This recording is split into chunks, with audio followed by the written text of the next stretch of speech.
What's up, y'all? This is Max Show MMA here. I'm back again with another video. Hey, listen, this is predominantly a MMA channel. I follow mainly MMA, but I do like boxing, man. And tonight I want to speak on the Jaron Boots Ennis fight, man. Listen, it's a lot of stuff to kind of go over, but let me take my time so I don't miss nothing.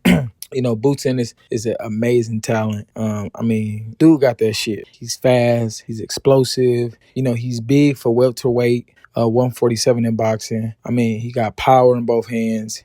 He's a switch hitter. He could pretty much do it all in a lot of ways, man.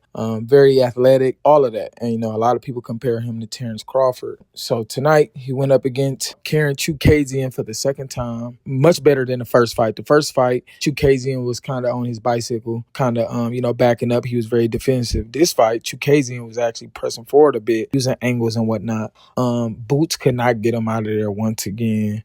He did drop Chukazian, hurt him a couple times for sure. I felt like Chukazian hurt Boots a few times, man. One thing I want to say, man, the point of this video is, man, Boots got to tighten up, especially defensively. He got hit a lot tonight, man. And I strongly believe if he was in there with somebody elite, I would like to think he wouldn't fight like that. But, man, he got touched up so many times. If he was fighting somebody on the upper echelon, man, he probably would have got finished tonight, man. As a guy who likes watching Boots in this fight and who's interested in seeing where he go in his career, for the real hardcore Boots fan who been following him for a long time now, I've been following Boots in this for a few years now, but I'm talking about the diehard hardcore fans that have been following him for much longer. Man, I would be nervous, man. That fight would have made me nervous, man. He kind of reminded me of Roy Jones a bit. He used a lot of head movement, rely on his athleticism a lot. And it's like, man, when you rely on that too much, he has this thing where he has his hands down a lot, sometimes. And it's just like, man, what the fuck is you doing, man? He was getting hit with some shit and doing certain head movements. And it's like, he don't use his block enough. It's like, what the fuck is you doing, man? Like, it was a few times where I felt like he got hurt. He did a good job of not showing it, but man, he got touched up quite a bit tonight. He, in my opinion, defensively, he looked poor, man. He looked straight garbage. He looked trash. Offensively, we know what he can do. He's a switch hitter. He got power in both hands. He was landing some really solid shots. But one thing about Boots, he gets frustrated when the opposition avoids big shots, whether that's blocking a lot, whether that's holding, whether that's switching angles, whether that, what I mean? Like, he gets frustrated when he can't get the shots that he want to get off. He wants to rush his knockout. He wants to rush his shots. And it's like, bruh, you got to realize against elite competition, if you're having trouble knocking out Karen Chukazian, what makes you think it's not going to be harder knocking out the elite guys? No disrespect to Chukazian, but he ain't elite. He can give some problems to the top guys, but he ain't elite. He's a B minus, maybe C fighter. He ain't even an A plus fighter. And that's what you look at yourself as, and that's what people view you as. So when you face those top guys, you're not going to be able to get those shots that you want a lot of times, man.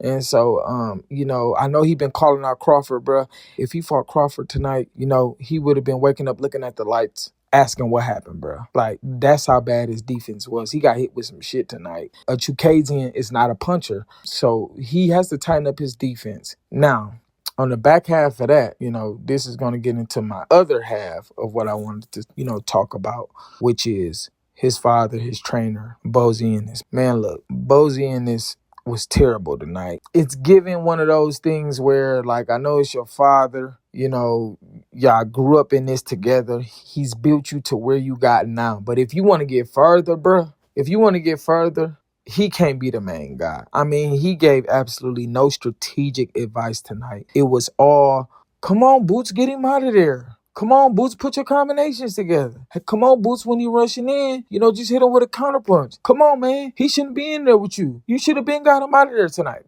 That's not giving advice, bruh. advice is, hey, Boots, when he lunge in, he dip into the left. So, as he dip into the left, hit him with the right, and then try to left for the body shot should be open.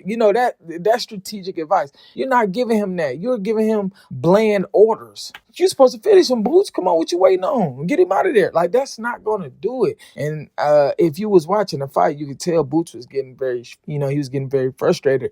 Not only but I think that was a combination of him being, frustrated at his performance and not getting him out of there, as well as, just not getting the proper advice from his dad, Boots Ennis, man. I'm afraid, I don't want this to be a Danny Garcia, Angel Garcia type of thing, where it's like, even with the Caleb Plant situation and his dad, it's good your dad got you this far, but sometimes, you gotta get another brilliant mind in there, another brilliant mind for boxing in there to take you through that next step. You know what I mean? And I think that's where, I think that's what, Devin Haney finally realized too, especially after that Ryan Garcia fight, where he can't, his dad, Bill Haney, he's going to need more than that. That ain't good enough. You know what I mean? You're going to have to take that next step, because if he was in a fight tonight with elite competition, a Terrence Crawford, somebody of that nature, man, listen,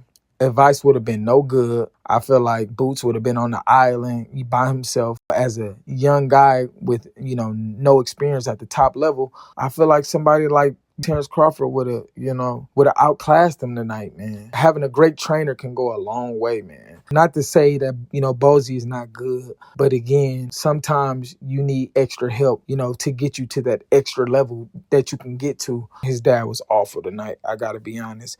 Again, no strategic advice, just bland orders. And that did not help him out tonight. So Boots, in my opinion, he kind of took a step back tonight. It was not a good night for him in terms of taking that next step to superstardom and demanding those big fights, man. So, hopefully he can get another trainer in there to help out, him, especially his defense, and to help out Bozy and this as well, man, because I feel like, again, if they keep on this trajectory, I feel like at some point they're going to go as far as they can together, and he going to end up hitting a wall, I feel like, and it ain't going to be good results, man. So overall, it was a solid fight.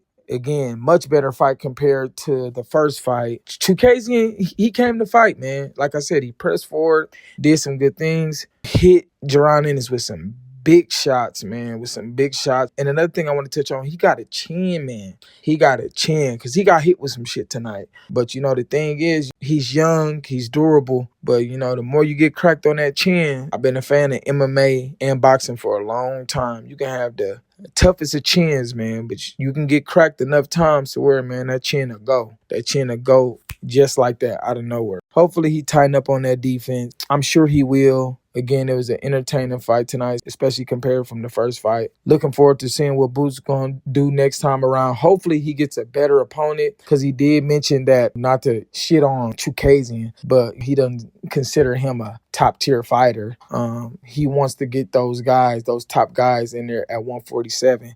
And also, I do want to end it off with this. Boots Ennis did mention that it may be time for him to go to 154. He did say that he felt like his punches didn't have the pop that he wanted it to. I don't know how much of that is just frustration on his performance or his frustration of not getting that guy out of there, but he said he felt like his punches didn't have the pop he wanted to, and he said he felt like at 154, it'll have the pop. And I'm pretty sure he feels like at this point, at 154, he'll get bigger fights. I think if Eddie Hearn can't get him a big fight at 147, that he feel like it's worth, cutting down to 147 again, I feel like Boots is just going to be like, fuck it, man. It's time to make that jump to 154. I'm not getting no big fights down here, so let's see what's popping at 154. So, if that's the case, I don't blame him, man. So, again, let's see what happens moving forward. A good fight by him. Just need to tighten up that defense, bruh, before he face elite competition. So let's hope he get that elite competition so that way we can see the best Boots Ennis, man. So thank y'all. Appreciate it for tuning in. This is Max Show MMA. I'm out.